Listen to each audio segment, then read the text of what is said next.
नमस्कार, देवभूमि चैनल में आपका स्वागत है। आज के इस वीडियो में हम बात करेंगे कामदा एकादशी की। अप्रैल महीने में आने वाली जो दूसरी एकादशी है, चैत्र मास के शुक्ल पक्ष की एकादशी, जिसे कामदा एकादशी कहा जाता है। कामदा एकादशी कब है, जानेंगे। पूजा किस प्रकार से करनी चाहिए, संकल्प व्रत का लेना है कि नहीं लेना है तो किस प्रकार से व्रत का संकल्प लेते हैं। घर में आप बिना किसी पंडित जी के आप संकल्प किस प्रकार से कर सकते हैं।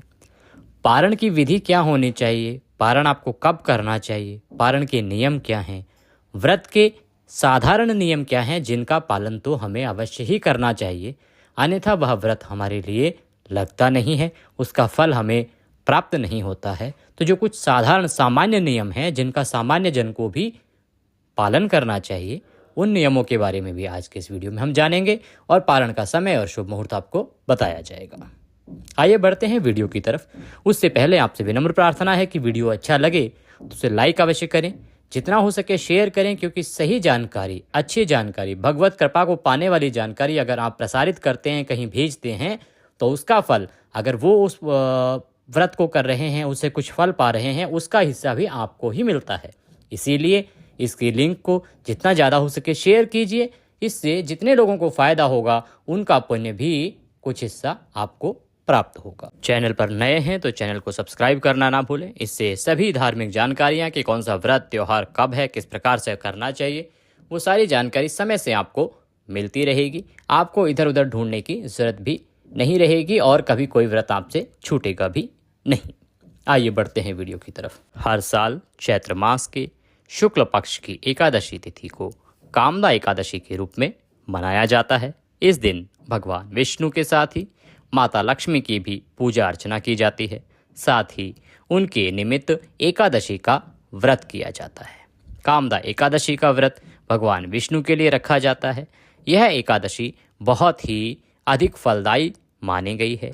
धार्मिक मान्यता है कि कामदा एकादशी का व्रत करने से व्यक्ति को 100 यज्ञों के बराबर फल प्राप्त होता है। जितना फल 100 यज्ञ करने से मिलता है, उतना फल अकेले एक कामदा एकादशी का व्रत करने से प्राप्त होता है। साथ ही ब्रह्मवध के दोष से भी छुटकारा मिलता है। इसके अलावा व्यक्ति द्वारा किए गए सभी पाप धुल जाते हैं। कामदा एकादशी पर आराध्य श्रीहरि विष्णु की पूजा करते हैं। कामदा एकादशी कब है, पारण कब होगा, ये जानने से पहले जान लेते हैं कि आपको पूजा किस प्रकार से करनी है। कामदा एकादशी के जो नियम है वो दशमी तिथि से ही आरंभ होते हैं, अर्थात जिस दिन आप व्रत कर रहे हैं उससे एक दिन पहले ही आरंभ हो जाते हैं। सबसे पहले तो आपको एक दिन पहले ही जो दोपहर का खाना आप खाते हैं, आफ्टरनून फूड, लंच जो करते हैं, उसके बाद में आपको भोजन ग्रहण नहीं करना चाहिए, कोई भी अनाज ग्रहण नहीं करना चाहिए। ये प्रमुख नियम है। पर क्योंकि आज के समय में बहुत सारी परेशानियां हैं, बहुत सारी मेडिसिन्स चल रही होती हैं लोगों की, ऐसे हाई बीपी, लो बीपी, शुगर, तो उस केस में आप बहुत लंबे टाइम तक बिना कुछ खाए नहीं रह सकते। तो आप रात्रि का भोजन कर लें, ऐसे जितने भी जन हैं वो, लेकिन उसमें कोई भी तामसिक पदार्थ ग्रहण ना करें। लहसुन, प्याज आदि वर्जित है, वो भी ग्रहण ना करें। उसके बाद एकादशी का व्रत आप जिस दिन कर रहे हैं उस दिन सुबह ब्रह्म मुहूर्त में उठ जाएं। ब्रह्म मुहूर्त का समय रहेगा 4:30 से 5 बजे का। अगर आप ब्रह्म मुहूर्त में नहीं उठ पाते हैं तो सूर्योदय से पहले आपको अवश्य ही उठ जाना चाहिए।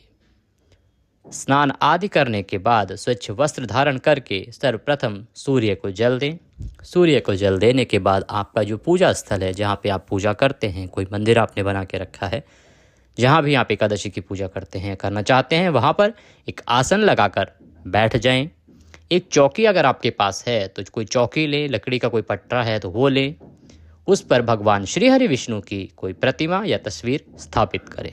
अगर आपके पास कोई पीला वस्त्र है या लाल वस्त्र है तो वह बिछा लें।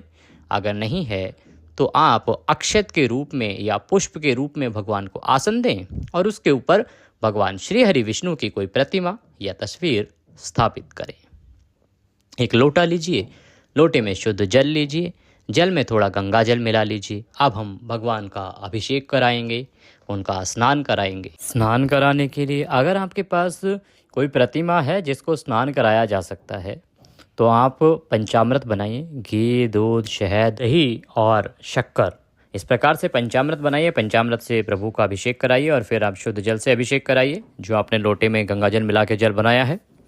अगर आप पंचामृत से अभिषेक नहीं करा सकते हैं तो आप शुद्ध जल से भी स्नान करा सकते हैं। आप सांकेतिक स्नान के लिए छींटे दीजिए, छींटे दे के फिर साफ वस्त्र से प्रभु को पहुँचिए। पहुँचने के बाद उन्हें रौली कुमकुम आदि का तिलक लगाइए, प्रभु को पुष्प अर्पित कीजिए। फूलों की माला है तो फूलों की माला पहनाइए। वस्त्र के रूप में मौली, जो कलावा धागा आप बांधते हैं हाथ में, उस मौली का एक टुकड़ा तोड़ के वस्त्र के रूप में प्रभु को अर्पित कीजिए। अगर आपके पास लौंग, इलायची, सुपारी और पान का पत्ता है तो एक बीड़ा बना के आप अर्पित कर सकते हैं भगवान को। घी का दिया जलाइए, धूप जलाइए और उसके बाद आप व्रत का या जो एकादशी की पूजा आप कर रहे हैं उसका संकल्प लीजिए। संकल्प लेने के लिए क्या करेंगे, सीधे हाथ में जल लीजिए और उसमें थोड़ा से पुष्प रख लीजिए। 1 रुपये का सिक्का कम से कम रखिए, जो भी दक्षिणा रखना चाहें अधिक आप रख सकते हैं। दूसरा जो हाथ है उसको अपने सीधे हाथ के नीचे लगाइए, प्रभु को याद कीजिए, ओम विष्णु और विष्णु और विष्णु। अपना नाम लीजिए। अमुक गोत्र समुत्पन्ना, यहाँ जो आपका गोत्र है वह बोलिए।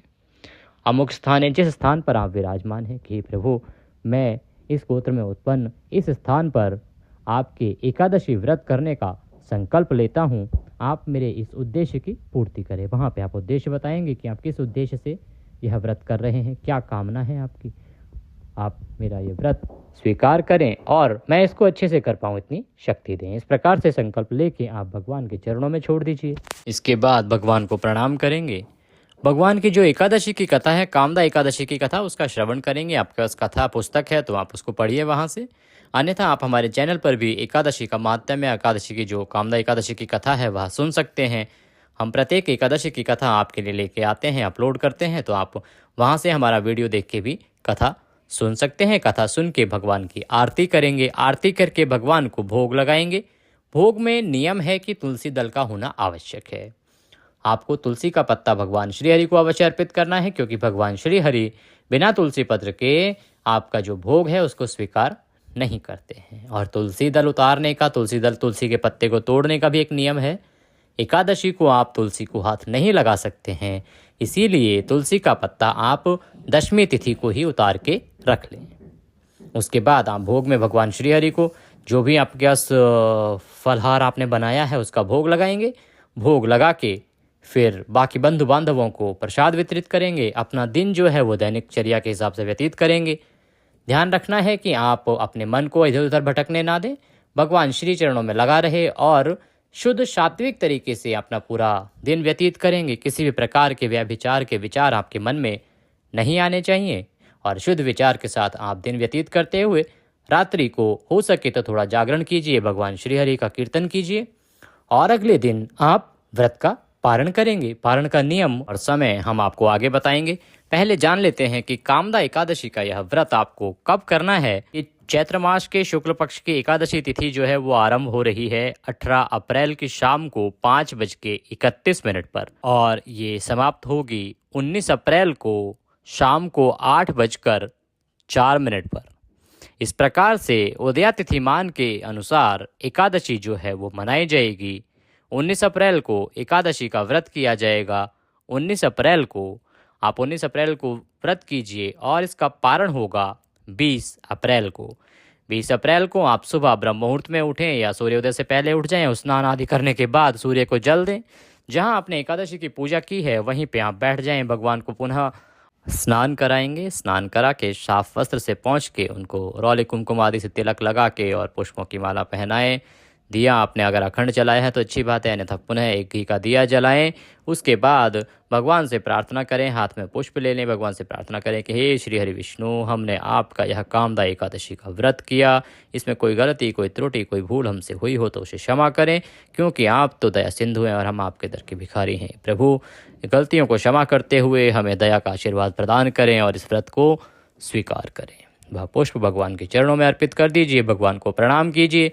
उसके बाद आप भोग लगाइए। भोग में आप जो भी कुछ जगह जो है भारतवर्ष के वहाँ पे पीले चावल बनाए जाते हैं, आप उसका भोग लगा सकते हैं। आप खीर पूड़ी का भोग भगवान को लगा सकते हैं। कुछ भी ना हो तो आप तुलसी के पत्ते से भी पारण कर सकते हैं। आप पारण कीजिए, भगवान को भोग लगाइए। भोग लगा के और उसके बाद अगर हो सके तो किसी ब्राह्मण को दान दीजिए, घर आके भोजन कराइए। भोजन नहीं करा सकते हैं तो वहाँ मंदिर जाके या किसी ब्राह्मण के जाके उसको दान दक्षिणा दीजिए, खाना दीजिए और उसके बाद अपने व्रत का पारण कीजिए। व्रत के पारण का समय रहेगा 20 अप्रैल की सुबह 5:50 से और 8:26 तक।